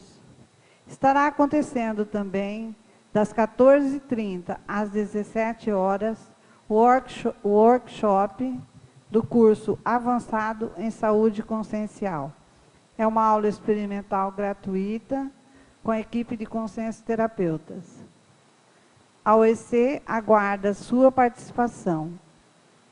Maiores informações pelo telefone 45, é o nosso código de área, 3025 1404, ou pelo site www.oec.org.br.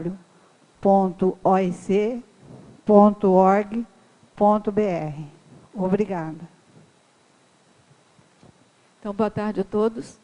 A Enciclosapiens convida cada um de vocês para fazer o programa Verbetografia.